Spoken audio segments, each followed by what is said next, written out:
Bener banget Pak Julius. Saya umurnya 57 dari teman-teman nggak perlu sampai umur 57 ya. Iya betul. Dalam 2-3 tahun nih langsung udah bisa gitu ya. Iya. Mungkin, oh ya Bapak Ibu mungkin tadi, ini kayak muka Pak Julius udah nggak kelihatan lagi Pak. Oh Videonya iya, off ya Pak? soalnya saya pakai masker Oh percuma tuh iya, kayak iya. ninja Nggak saya. apa-apa, nggak apa-apa. Jadi paling saya introduce Pak Julius dulu lagi, mungkin tadi nggak pada bingung tadi suaranya doang. Jadi kita hari ini juga ada Pak Julius selaku Director of Sales Delogia. Hari ini akan join dan bantu support kita juga di Omiyagi Club. So mungkin hari ini saya intro sedikit. Hari ini yang tadi Pak Julius juga udah share, hari ini kita ada acara namanya Omiyage Heroes. Jadi Omiyage Heroes ini kita menunjuk seseorang yang sudah cukup sukses, yang sudah melewati banyak struggle di dalam hidupnya, dalam pekerjaannya, dan finally sukses, dan sekarang sudah menjadi mentor yang hebat, dan sekarang mau sharing ke kita gitu. That's why kita membuat Omiyage Heroes ini untuk memberikan semangat ke Bapak Ibu, memberikan cerita, memberikan support juga agar Bapak Ibu terus semangat di saat-saat pandemi ini yang belum selesai, which is bentar lagi selesai, amin. Jadi hari ini kita, Omiyage Heroes kita itu adalah Bapak Dr. Stephen Beteng. Beliau adalah seorang mentor yang hebat, beliau adalah seseorang yang sangat dihormati, dia adalah motivator yang sangat hebat di even bidang, nggak cuma bidang sales aja, di segala bidang. Dia berjuang dari nol dulu, dari nggak ada apa-apa sampai bisa sukses sekali, dan bisa membuat company ini yang bernama Track Pro juga, which is a motivator juga ya Pak Beteng ya. Jadi mungkin nggak usah, aku kayak nggak usah panjang-panjang jelasin nih, kayaknya bisa langsung hari ini hanya Biar sharing Pak Beteng aja. yang langsung terangin ya. Ya, jadi hari ini kita santai aja Bapak Ibu, jadi kita akan sharing aja, mendengar cerita Pak Beteng. So, iya Pak, saya serahkan ke Pak Beteng sekarang. Terima kasih. Oke, terima kasih Bu Lydia. Selamat pagi Pak Julius dan rekan sekalian. Saya rasa pagi semuanya. Oke, ini kesempatan yang langka karena kita di dalam kondisi seperti ini kita masih bisa bersama-sama bertatap wajah ya melalui via Zoom. Saya yakin dan percaya ini adalah semua berkat dan karunia Tuhan saja. Dan saya juga setuju dengan Bu Lydia tadi, mudah-mudahan ya kondisi pandemi ini bisa segera berakhir, walaupun menurut para pakar mengatakan bahwa kita tidak perlu mengharapkan kapan itu berakhir. Yang paling penting adalah what should we do, apa yang kita lakukan di dalam hidup ini agar kita bisa melewati semua dengan bagus. Nah, seperti saya selalu sampaikan kepada teman-teman di atas semua di sesian apapun juga, bahwa segala sesuatu itu adalah sudah dalam rencana Tuhan di sini. Demikian pula hari ini. Mudah-mudahan tema hari ini yang luar biasa ya. Saya juga surprise juga di sini. Omiyage Heroes. Waduh, saya pikir juga, saya baru ngeh sekali bahwa hari ini adalah Heroes. Ya, mudah-mudahan hari ini apa yang rekan-rekan harapkan bisa mendapat jawaban dari sesi sharing ini, dan mungkin juga menjawab doa-doa rekan-rekan semua di sini agar apa yang rekan sekarang alami ini bisa mendapatkan sebuah solusi atau insight yang positif buat rekan sekalian. Saya selalu katakan bahwa sukses dimiliki orang yang beriman, yaitu adalah orang yang memiliki inisiatif, orang yang memiliki motivasi, orang yang selalu memiliki afirmasi bahwa yes I can. Karena banyak orang yang tidak pede dengan dirinya sendiri, sehingga menyebabkan tidak memiliki namanya power untuk melewati kondisi yang saat ini. Dan yang terakhir adalah never give up. Sesuai dengan judul yang saya sampaikan kemarin adalah My Winning Spirit. Nah, sebelum mulai acara ini, saya ngajarkan rekan untuk selalu bersyukur, untuk selalu mengucapkan terima kasih pada Tuhan. Untuk itu saya ajak rekan-rekan untuk berdoa. Saya akan pimpin doa dan rekan-rekan doa dengan sesuai dengan kepercayaan masing-masing. Mari kita berdoa. Tuhan yang baik, hari ini Engkau berikan pada kami Tuhan kesempatan. Kami tahu Tuhan sekali lagi Engkau memiliki rencana indah atas hidup kami. Karena Engkau memberikan pada kami satu hari lagi Tuhan. Kiranya Engkau buka hati dan pikiran kami sehingga kami boleh mengerti Tuhan apa rencana Tuhan. Dan kami yakin bahwa pertemuan hari ini pun juga adalah merupakan rencana-Mu Tuhan. Mungkin jawaban dari doa-doa kami yang selama ini kami banyak pada Engkau Tuhan. Bimbing kami semua Tuhan sehingga kami boleh melalui session hari ini dengan baik dan boleh memberikan manfaat yang baik buat kami. Sehingga pada ujungnya kami boleh menjadi seperti yang Engkau rencanakan. Kami serahkan Tuhan kesehatan kami masing-masing, semangat kami masing-masing sehingga boleh melalui segala apa yang kami lalui apapun halangan di depan kami Tuhan. Walaupun itu juga di sisi COVID, tapi kami juga bisa memiliki Tuhan semangat dan kemampuan yang tinggi. Kami serahkan semua dalam tangan Tuhan, dan Tuhan menyertai kami dari sekarang sampai terakhir nanti. Dalam nama Tuhan Yesus kami berdoa, syukur. Amin. Oke, rekan sekalian, jadi seperti saya katakan tadi bahwa saya surprise karena hari ini adalah judulnya adalah Omiyagi Heroes di sini. Dan saya hari ini tidak akan membawakan slide satupun. Karena saya pikir saya akan sharing apa yang sudah menjadi perjalanan hidup saya di sini. Sedikit yang saya sampaikan, saat ini saya sedang menggarap sebuah proyek yang cukup besar, 2 proyek sebenarnya.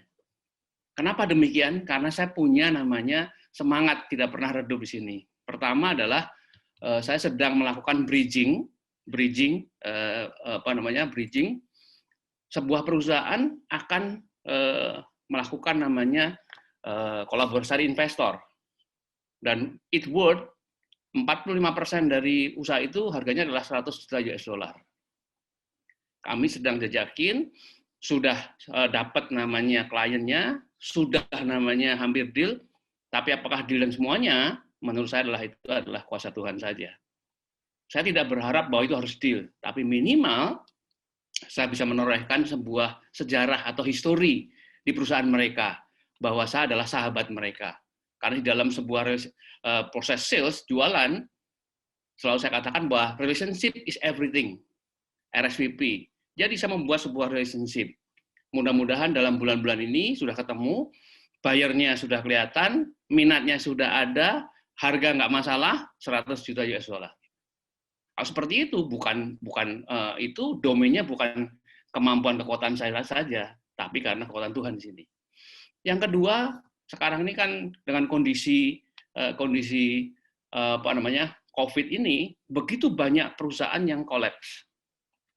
Nah, sekarang saya juga diminta sama salah perusahaan ini cukup besar, jadi dia di bidang keuangan, jadi dia sedang melakukan restructuring. Kemudian saya nanya, kebetulan juga di sini ada Pak Kevin ya. Pak Kevin ini anak saya yang selalu membantu saya di dalam setiap kegiatan. Dia juga tahu bahwa restructuring ini total yang direstructure adalah 2 triliun. Tugas saya adalah apa? Adalah melakukan bridging. Sekali lagi, saya adalah seorang salesman. Jadi saya harus melakukan bridging.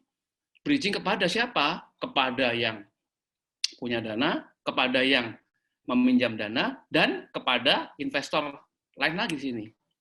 Nah, jadi saat ini saya sedang melakukan 2 hal yang cukup besar di situ, dan saya yakin dan percaya semua adalah jalan Tuhan di sini. Apakah berhasil? Saya tidak berpikir hal itu. Karena apa? Hidup saya udah pasti Tuhan atur yang terbaik di sini.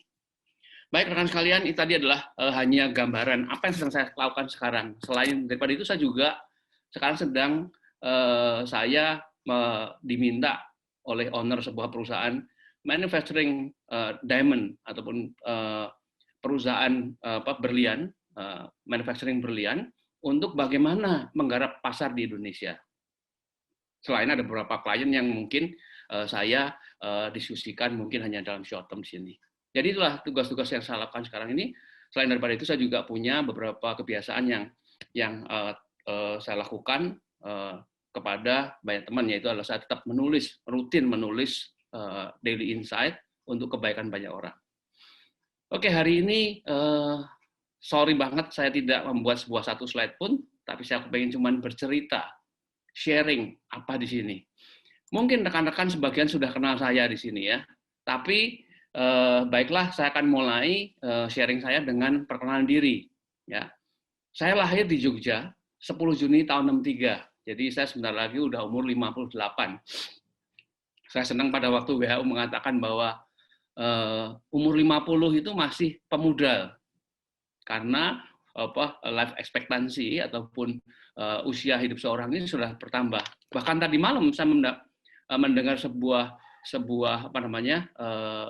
hasil temuan bahwa sebenarnya kalau kita ini hidup dengan baik dan benar, makan, tidur, olahraga benar, sel tubuh kita ini bisa hidup 125 tahun. Jadi sebenarnya umur kita itu bisa umur 100 tahun itu suatu hal yang biasa, asalkan kita memiliki pola hidup, cara berpikir yang baik dan benar di sini. Kenapa demikian? Ternyata sel-sel kita itu dia melakukan perkembangan setiap usia sel kita itu adalah 2,5 tahun. Jadi sebelum 2,5 tahun sel kita tuh nggak mati. Nah, dihitung-hitung di statistik, ternyata hidup kita itu bisa layak 125 tahun, asalkan banyak hal yang kita harus kerjakan di sini. Nah, menarik sekali di sini ya. Saya lahir 57 tahun yang lalu, dan saya lahir dari keluarga yang sangat sederhana, dididik dengan penuh aturan yang ketat, yaitu budi pekerti, hidup hemat, dan rendah hati. Kerja keras dan selalu optimis agar selalu semangat. Itulah yang selalu digaungkan oleh orang tua saya. Kenapa demikian? Karena kalau kami tidak semangat, maka keluarga kami tidak bisa memperoleh hidup yang layak. Bahkan dengan perjuangan keras tersebut pun, keluarga kami ya masih sering mendapatkan olok-olok, bahkan dijauhin oleh beberapa orang. Yang saya ingat adalah almarhum ibu saya seringkali bersedih tatkala ada undangan acara pernikahan keluarga. Yang pada waktu itu mereka, keluarga itu lebih kaya dibanding kami. Almarhum ibu atau mama saya selalu tidak ingin menghadiri acara tersebut. Karena apa? Karena terjadinya pembedaan dalam penyambutan, dalam perhatian, bahkan saat adanya foto keluarga. Saya sedih banget kalau mengingat hal tersebut. Karena apa? Pada waktu itu almarhum ibu saya selalu hampir menangis kalau ada acara resepsi pernikahan keluarga. This is true story. Saya juga teringat saat kecil saya sekeluarga dalam membantu ayah saya atau papa saya mengambil air dari sumur.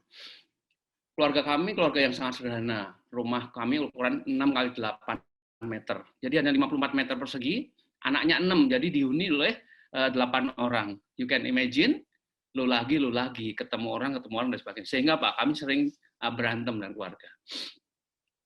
Kami tinggal di sebuah kampung di Yogyakarta, dan pada waktu kami tidak punya namanya PAM waktu itu. Kami tidak punya namanya sumur dekat rumah. Sehingga kami harus ambil sumur dari jarak kurang lebih sekitar 200 meter di sini.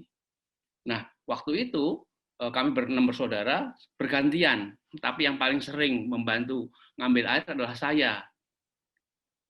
Ayah saya yang nimba, karena sumurnya gede, ya, harus nimba, dan kami ini yang membawa dari timbahan itu ke rumah, yang jaraknya kurang lebih 200 meter di sini. Yang membuat malu apa? Saya tuh sering malu waktu itu. Karena apa? Saya itu harus membawa air itu dengan gerobak. Saya kalau ingat ini sedih sekali nih. Kadang-kadang kepingin nangis saya. Aduh, kok bisa seperti itu? Jadi gerek gerobaknya ada tong. Tongnya gede. Sehingga kalau saya gerek gerobak itu jadi tontonan banyak orang. Semua orang liatin sini. Jadi saya terbayang kalau sekarang saya lihat anak-anak atau bapak-bapak, ada bapak gerek gerobak, saya itu dulu seperti itu. Tapi bawa air di sini, ya. Betapa waktu saya kurang nyaman di sini. Lalu saya juga bagaimana dengan adik-adik saya yang bantu? Mereka juga bawa air dengan kecil, tapi dengan bawa ember. Mereka bawa ketel tahu ya, mungkin yang buat anak nasi di situ. Mereka bawa embernya dari besi. Kami tidak punya ember dari plastik karena memang orang tua kami nggak beli. Karena apa? Mungkin waktu itu lebih mahal, sehingga kami dan juga mudah rusak, sehingga kami membawa demikian pakai ketel. Betapa waktu itu menurut saya adalah masa-masa yang berat buat saya. Kenapa demikian? Karena memang ya situasi keluarga kami seperti itu. Nah, selain daripada itu saya juga masih teringat ya, selain pada waktu saya malu bawa air, saya teringat pada waktu itu kebiasaan rutin saya pagi hari adalah saya kalau bangun selalu jam 5 pagi. Ya, karena kami itu setiap jam 5 sore sudah harus tutup pintu, kami nggak boleh namanya main-main di luar. Orang tua kami selalu bilang, jam 7 sudah harus tidur, sehingga saya jam 4, jam 5 pagi udah bangun. Saya bangun jam 5 pagi, apa yang kebiasaan saya? Setiap hari saya ambil keluar ke rumah, saya ambil keranjang yang isinya sampah. Saya gendong di samping sebelah kanan gini, saya bawa ke jalan, namanya Jalan Malioboro, Jogja. Jadi rumah saya adalah kampung di belakang Malioboro. Saya gendong di samping sampai ke sono. Lumayan cukup jauh, dan kadang-kadang kalau isinya berat, saya harus berhenti berapa kali di sini. Betapa teringat saya setiap pagi saya rutin akan seperti itu. Ada lagi cerita yang membuat saya ini perlu saya sharing teman-teman di sini. Saat saya sekolah, karena kami keluarga yang sederhana, kami semua hanya bisa naik sepeda. Nah, kelas 4 SD, saya sudah harus boncengin adik saya yang bedanya 2 tahun. Jadi, saya boncengin adik saya sekolah di sini, jaraknya kurang lebih 5 km. Ya. Jadi, setiap hari pagi saya berangkat bareng, pulang juga saya harus boncengin adik saya. Dan apa yang bikin saya sedih? Bukan karena sepedanya, tapi karena menurut saya waktu itu sepeda saya mungkin paling jelek satu sekolahan di sini. Jelek bener. Saya masih ingat catnya kuning. Catnya kuning, semuanya serba jelek banget di sini, sehingga waktu itu saya sering banget merasa tidak pede di sini. Saya merasa betapa kurang indahnya nasib dan kondisi saya waktu itu. Tetapi saya bersyukur karena saya punya angan-angan. Saya kepengen jadi dokter, dan saya kepengen jadi orang sukses, agar apa? Saya bisa menolong banyak orang. Itulah yang saya pegang, yang selalu digaungkan oleh orang tua saya. Kalau kamu punya sesuatu, bantulah banyak orang. Kalau kamu punya sesuatu, jangan dipakai buat diri sendiri. Ini yang beliau selalu tanamkan pada diri saya, sehingga saya pun sekarang jadi seorang namanya guru, seorang mentor, seorang motivator, dan sebagainya. Benar-benar saya kepengen nangis kalau saya ingat-ingat hal tersebut. Itulah kondisi saya saat waktu itu. Betapa nasib tidak mendukung atau berpihak pada saya di sini. Tapi saya sekarang sangat bersyukur karena apa? Pengalaman itu membentuk saya, menempa diri saya menjadi kuat dan bisa menggapai apa yang saya inginkan. Saya tidak pernah merasa kalau ada hambatan itu adalah tidak ada jalan keluarnya. Pasti ada jalan keluarnya. Saya kalau ingat, saya sering cerita kepada istri dan anak-anak saya, kalau saya naik mobil, kemudian lihat namanya ada anak-anak, mohon maaf nih, anak-anak mungkin dari kampung, nakal di pinggir jalan. Saya dulu seperti itu. Saya tidak menyangka bahwa saya bisa seperti ini. Tapi saya bersyukur karena apa? Saya bisa melewati semua ini. Bahwa ternyata setiap masalah itu pasti ada jalan keluarnya. Asalkan diri kita, hati kita bisa menghadapi semua dengan sebaik-baiknya. Saya sekarang bersyukur karena apa? Ternyata saya sudah bisa lulus sebagai seorang dokter. Ya. Saya ada dokter umum, tapi tidak praktek. Saya lulus dari Fakultas Kedokteran Undip, dan bahkan saya sempat jadi dosen selama 3 tahun. Sampai saya keluar surat izin dokter yang berlaku seumur hidup di sini. Saya juga memiliki seorang istri yang cantik, ya, baik hati, dan latar belakang orang yang jauh lebih kaya dibanding saya. Saya punya namanya 2 anak, dan sekarang saya sudah dikaruniai 3 orang cucu. Saya bersyukur sekali. Kenapa demikian? Apakah semua ini karena tiba-tiba? Tidak. Ya. Saya juga bersyukur karena saya bisa menjadi direktur di bawah perusahaan besar. Bukan level lokal saja, tapi juga level internasional. Dengan predikat, saya cukup bangga, predikat saya adalah direktur yang mampu memperbaiki performa perusahaan. Saya pindah dari satu perusahaan-perusahaan yang lain di sini. Ya, saya juga bersyukur karena bisa ikut training. Saya pernah ikut training di Los Angeles, di Jerman, ya, kemudian di Tokyo, di Shanghai, dan banyak negara di sini. Saya ikut meeting, saya ikut training semua di sini. Saya juga bisa lulus S2 di usia 54 tahun, luar biasa ya. Ternyata bahwa masa kecil saya membawa semangat yang luar biasa. Saya tidak pernah menyerah, never give up di sini. Saya pun juga sekolah S3, tapi tertunda karena masalah COVID di sini. Dan mungkin saya akan tunda S3 saya karena apa? Saya melihat saya perlu melakukan hal yang lain di sini. Nah, bahkan baru-baru ini yang saya ikut banget adalah bahwa saya juga bisa mengikuti sebuah leadership seminar selama 30 hari, 1 bulan penuh. Di mana? Di Hawaii. Dengan peserta dari banyak negara. Jadi, itulah salah satu cita saya di sini. Saya kepengen suatu hari saya berkumpul dengan orang di seluruh dunia seperti apa sih? Ternyata saya bisa. Walaupun kalau lihat, masa kecil saya begitu berbeda sekali situ. Begitu mencolok perbedaan saya saat ini dengan masih kecil, ya. Sekali lagi saya bersyukur banget pada Tuhan atas apa yang diberikan di sini. Nah, sebenarnya apa insight yang bisa diambil dari resume saya di atas di sini? Kalau saya melihat pada waktu kecil saya tidak pernah berpikir bahwa suatu hari saya punya mobil. Saya tidak pernah berpikir bahwa suatu hari nanti saya bisa ke luar negeri. Saya tidak pernah berpikir suatu hari saya bisa ngomong seperti ini, menjadi mirip hero. Walaupun saya sudah bukan menginginkan hal seperti ini, ya, tapi saya nggak pernah mimpi seperti ini. Nah, apa insight-nya agar kita bisa melihat semua di sini? Menurut saya ada 4 hal yang saya bisa share di sini. Pertama adalah apa? Milikilah mimpi. Tanpa kita mimpi, kita nggak akan kemana-mana di sini. Jadi mimpi adalah mimpi apa? Yang besar di sini. Dream big. Karena ada patah mengatakan bahwa if your dream not scaring you is not big enough. Jadi kalau kita pengen mimpi adalah pengen besar di sini. Tadi saya dengar di depan tadi penjelasan banyak jualan ya. Iya, jualan sepertinya bulan ini saya jual banyak. Harus seperti itu. Dream big. Kedua adalah apa? Kalau kita mimpi harus memiliki namanya believe in your dream. Nah, kalau kita mimpi, mimpi saya dulu adalah menjadi dokter. Saya yakin saya bisa di sini. Karena Walt Disney mengatakan, if you can dream it, you can do it. Jadi, insight pertama adalah kita harus memiliki mimpi di sini. Ya. Napoleon mengatakan bahwa imagination rules the world. Artinya apa? Hanya cita-cita, mimpi yang akan mengubah dunia. Demikian pula diri kita di sini.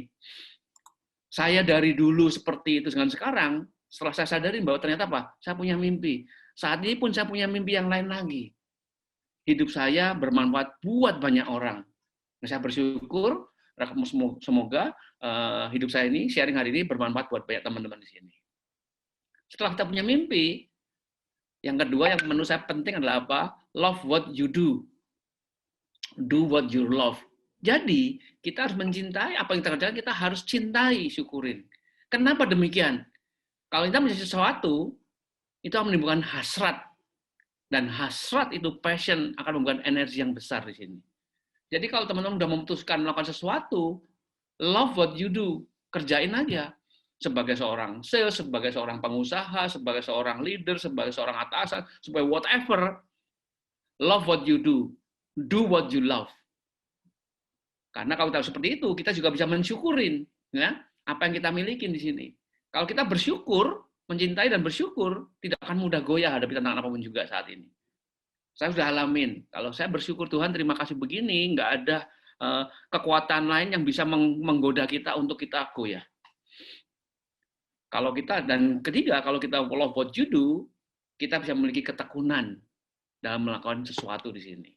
Yang ketekunannya membawa kreativitas dan inovasi. Kalau kita tekun, contoh saat ini kita di Logia tim, kita tekun terus-menerus, nggak akan berhenti, akan muncul ide-ide baru, kreativiti dan inovasi. Contoh hari ini kita bicara adalah namanya Omiyagi Heroes. Kenapa demikian? Ini karena memang love what you do. Tim Logia adalah di Bapak Yus, love mencintai apa yang dikerjakan sehingga memunculkan ketekunan dan memunculkan apa? Kreativitas dan inovasi sebagai modal utama dalam menghadapi VUCA saat ini. Kedua adalah love what you do. Ketiga adalah apa? Insight yang dari saya dapatkan adalah disiplin diri yang baik. Karena apa? Disiplin yang baik akan menghasilkan komitmen. Aku mau jadi dokter. Aku kepengen jadi direktur. Aku kepengen banyak hal di sini. Dan disiplin itu akan membuat kita apa? Memiliki habit yang positif. Nah, habit yang positif ini luar biasa. Ya, ini akan membentuk kita, mencetak kita menjadi orang sukses. Ngadepi halangan, ngadepi namanya godaan, ngadepi COVID, nggak ada masalah. Saya bersyukur dalam COVID ini malah menurut saya saya mendapatkan banyak namanya manfaat dan hasil di sini. Kenapa demikian? Ya karena banyak orang yang mungkin membutuhkan namanya pendampingan di sini. Kalau Kevin kemarin anak saya bilang, waduh, papi sekarang apa namanya laris manis ya. Sebenarnya bukan itu di sini, ya, bukan datang begitu saja sama saya. Laris manis kenapa? Karena saya memiliki habit yang positif. Saya selalu namanya membantu banyak orang dan sebagainya. Dan kalau kita disiplin, artinya apa? Jalan sukses kita udah terbuka lebar. Jadi rekan-rekan di sini perlu namanya mimpi, and then love what you do, and then memiliki disiplin diri yang tinggi agar kita bisa mendapatkan jalan sukses. Nah, saya pun juga punya hal yang keempat, moto pribadi. Ini yang menurut saya perlu rekan-rekan catat, resapin dan jalankan. Yaitu adalah apa? Don't be afraid. Jangan pernah takut pada apapun juga. And then don't be ashamed. Jangan pernah malu. Don't be afraid and don't be ashamed. Jangan pernah takut dan jangan pernah malu menghadapi apapun juga. Ayah saya selalu mengatakan bahwa selama tidak mencuri dan tidak menipu, kita tidak perlu takut maupun malu. Jadi ini adalah menurut saya adalah yang perlu kita miliki. Karena di luar sana begitu banyak godaan, omongan orang, cemoohan orang maupun gangguan banyak orang di sini. Saya mungkin pernah mendengar cerita mengenai kodok budak ya, kata yang tuli. Nah, itu adalah salah satunya adalah don't be afraid dan don't be ashamed di sini. Nah, inilah beberapa hal yang saya miliki sebagai modal saat saya bekerja di General Motor ya. Jadi tahun 2007 saya itu di invite, diundang. Saya bersyukur karena beberapa kali ini saya jadi direktur tapi tidak ngelamar, tapi di hijack saya. Jadi saya dipanggil di General Motor, perusahaan otomotif terbesar di dunia saat itu, tahun 2007. Nah, lucunya kisahnya itu bermula dari hal yang kecil. Begini kisahnya. Kenapa kok saya bisa masuk di perusahaan General Motor di sini? Saya tidak melamar, walau memang GM itulah salah satu cita-cita saya, mimpi saya.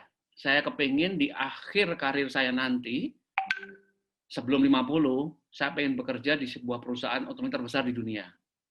Dan salah satu setelah saya searching, saya sudah pernah kerja di BMW, bantu BMW, Peugeot, Daihatsu, kemudian Isuzu, Nissan Diesel, saya pernah jual namanya Suzuki Mobil, Hyundai, Kia, dan terakhir adalah Chevrolet ataupun General Motor. Itu adalah atau kedua adalah Ford Motor Company. Jadi saya cuma kepingin ada dua perusahaan, Ford ataupun General Motor. Dan saya diterima di General Motor di sini. Nah, ceritanya demikian. Suatu hari, kenapa kalau saya bisa masuk GM? Suatu hari saya tuh pas hari Paskah waktu itu, ya. Hari Paskah tahun 2007 itu. Saya mengirim SMS ke banyak rekan, sahabat dan kenalan baru. Memang kebiasaan saya adalah networking. Saya selalu kirim SMS, kirim namanya WhatsApp, kirim email ya.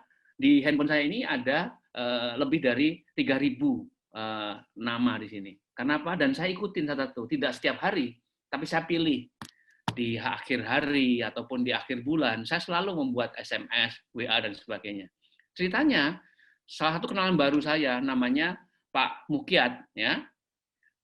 Saya kirim SMS selamat hari Paskah kepada beliau. Nah, saya kenal Pak Mukiat, kenalan saya baru. Saya kenal beliau ini benar-benar tidak sengaja. Pada waktu itu saya masih jadi direktur di perusahaan lain. Saya keliling visit ke beberapa kota, salah satunya ke Surabaya. Nah, di Surabaya saya ketemu dengan operation manajernya Daihatsu Surabaya, Jawa Timur. Itu dulu bekas atasan saya ketemu reuni ceritanya. Lalu dia ngomong di sini, "Teng, kamu nggak ketemu sama Pak ini?" Saya nggak sebut nama ya. Loh, dia sekarang juga operation manager BMW di Jawa Timur. Loh, masa begitu? Oke. Habis itu kita telepon-teleponan. Dan janjian makan siang waktu itu. Nah, janjian makan siang, oke, saya janjian. Saya sendiri diantar, janjian makan siang. Dan ketemunya langsung makan siang saya diajak makan, bakwan Malang. Nah, ternyata di bakwan Malang itu saya dikenalkan oleh seseorang yang saya nggak kenal, masih muda. Ternyata beliau adalah pimpinannya Peugeot di Astra. namanya Pak Mukyat tadi. Dikenalin aja, kenal aja Pak, udah. Saya ngomong tidak lebih dari 2 menit sama beliau. Tapi saya tanya beliau siapa dan sebagainya. Kemudian kami kenal. Nah, pada waktu Paskah, saya SMS dia, selamat hari Paskah ya Pak. Lucunya, ternyata beliau bukan Nasrani loh. Lalu saya bilang, maaf Pak, oh ya Pak, terima kasih gini nih. Di ujung ngomong, Pak, saya bukan Nasrani loh Pak. Oh, sorry kalau begitu. Nah, sejak itu, kami jadi lebih sering berkomunikasi. Singkat cerita adalah, kami lebih kenal lebih dekat dengan beliau waktu itu. Sampai suatu hari, beliau nanya sama saya, Pak Beteng, punya kenalan nggak? Levelnya General Manager, yang bagus. Kebetulan saya sekarang sudah nggak di PSU, tapi di General Motor di sini. Oke Pak, saya carikan Pak. Saya nggak nyangka, dia nyari GM, saya udah direktur kok. Saya nggak bakal itu buat saya di sini. Oke. Kemudian diajak silaturahmi. Suatu hari saya diajak makan siang, ngopi di Hotel Grand Hyatt. Di Hotel Grand Hyatt di Bundaran HI sana. Jam 2 siang saya masih ingat, siang-siang. Saya rileks, saya nggak bawa apa dan sebagainya. Ternyata di sana ada 3 orang, yaitu beliau, Pak Mukyat, dan 2 rekannya. Ternyata mereka semua direktur.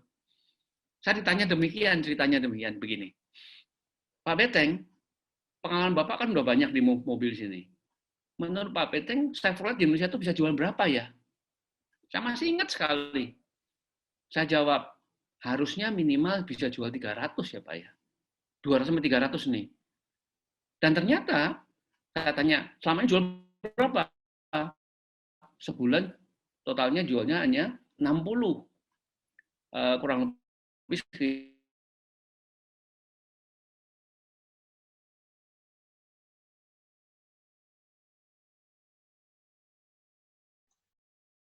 Halo.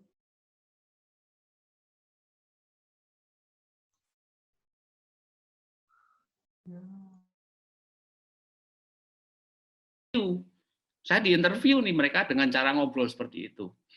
Dan akhirnya setelah itu ditanyain lagi, Pak, thank you ya kemarin makan siang ngopinya, insight-nya. Bapak boleh ketemu lagi tidak dengan kami? Saya diajak makan malam di Kelapa Gading. Di sebuah restoran di Mall Atta Gading, ada restoran Chinese restoran. Saya ketemu dengan seorang direktur dari Asia Tenggara. Dia orang India, nggak bisa ngomong Indonesia, nggak bisa ngomong Jawa juga ya. Ternyata di interview saya, kamu mau nggak join sama General Motor? Loh, buat apa? Jadi direktur. Alkisah demikian. Kemudian negosiasi dan sebagainya, ya saya diterima dari direktur di General Motor sini. Nah, saya juga kaget nih, waduh, saya dulu ngomongnya gede banget nih. Bagaimana saya bisa jual 300 unit per bulan? Bagaimana saya bisa jual minimal 200 dalam waktu 6 bulan di sini? Nah, saya pada waktu masuk ditanyain, Pak Beteng sama direktur dari ASEAN itu, ya, tolong ya, jangan malu-maluin kami nih. Bapak ini usia udah nggak muda lagi di sini. Kami hire, diharapkan Bapak bisa nyampe gitu. Oh, baiklah. Tentunya setelah deal-deal nego dan sebagainya. Nah, kemudian singkat cerita saya masuk di General Motor di sini. Nah, apa yang saya lakukan waktu itu? Melihat situasi. Ternyata di Chevrolet itu pada waktu itu jualannya cuma 60 per bulan. Se-Indonesia nih. Soal saya lihat ternyata tim saya ini belum memiliki sikap mental pejuang yang benar. Ternyata nggak bisa jualan karena apa? Sikap mentalnya nggak pas di sini. Ya, mereka selalu anggap Pak Beteng nggak mungkin kita bisa jualan seperti merek lain di sini. Mohon maaf saya sebut merek lain, Toyota kayak yang lain dan sebagainya. Image kita jelek di sini. Atau ternyata mindset mental pejuang tim saya belum punya. Kedua, ternyata agen atau dealer semangatnya juga memble. Kenapa? Manajemen seadanya. Kenapa demikian? Memang jualnya dikit. Sehingga mereka ngapain saya investasi banyak dijual dikit. Kalau namanya nggak bisa jual banyak. Kembali lagi, mereka mindset-nya belum memiliki pejuang yang bagus. Kalau agen dealer masih masuk akal. Kenapa? Karena memang mereka investasi. Tapi kalau tim harus memiliki sikap mental yang positif. Waktu itu produk Captiva masih baru di launch, belum banyak image-nya. Nah, yang keempat, saya lihat lagi, ternyata memang General Motor ini banyak aturan-aturan yang mungkin nggak fleksibel di Indonesia. Kemudian saya membuat suatu solusi. Saya harus jualan 300 per bulan. Pertama, saya harus jadi role model. Saya harus menjadi manusia baru di lingkungan General Motor di sini. Kedua, saya harus memiliki namanya dealer-dealer yang punya semangat di sini. Memiliki mindset yang benar di sini. Tapi memiliki dealer yang semangat harus dimulai dari saya sendiri. Karena apa? Semangat itu harus mulai dari diri kita sendiri. Karena semangat itu adalah contagious, menular di sini. Jadi, sebagai generate namanya semangat harus diri kita sendiri di sini. Dan solusi ketiga adalah apa? Saya harus bisa jualan sendiri. Agar semua orang percaya bahwa Chevrolet bisa dijual di Indonesia dengan bagus. Apa yang saya lakukan? Saya lakukan canvas keliling door to door. Saya direktur, tapi sekali lagi door to door. Ke perusahaan-perusahaan besar. Dan akhirnya saya juga masuk ke perusahaan-perusahaan taksi. Saya berpikir, kalau saya ingin jualan banyak, harus perusahaan yang miliki mobil banyak. Perusahaan besar, kedua adalah mungkin taksi. Saya masuk ke Bluebird, ketemu dengan Pak Purnomo. Saya ketemu dengan perusahaan yang lain, saya ketemu semuanya.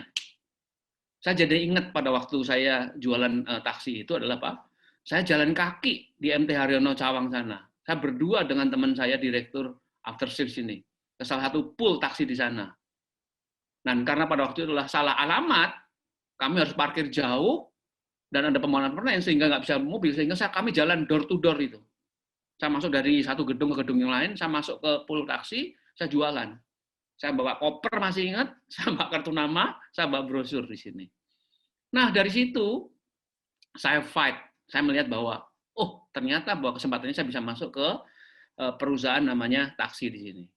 Dan karena semangat saya lakukan door to door, fighting spirit dan sebagainya, saya tidak hanya menyerah kepada tim saya saja, karena mereka memang mindset-nya masih loyo di sini. Saya tunjukkan, briefing, kerja, saya keliling. Dan akhirnya, ya, saya bisa jualan. Saya bisa meyakinkan, bahwa bisa jualan. Walaupun sebelumnya, di internal perusahaan kita pun nggak boleh saya jualan taksi, karena apa? General Motors, Chevrolet nggak jualan taksi, mobil kita adalah luxurious di sini. Saya harus meyakinkan, saya presentasi di Shangri-La kepada presiden di Asia Tenggara, orang Amerika, bahwa saya garansi saya bisa jual banyak taksi. Saya bilang, saya bisa jualan 2.000 taksi di sini. Setelah jual 2.000, kita bisa namanya jualan banyak yang lain. Merek lain akan, kenapa demikian? Taksi di jalanan akan banyak benar. Sehingga semua orang akan melihat Chevrolet. Saya upload satu-satu, saya terusin, saya kunjungin satu-satu ini. Saya bareng-bareng dibantu dengan direktur service saya. Dan akhirnya, setelah kurang lebih sekitar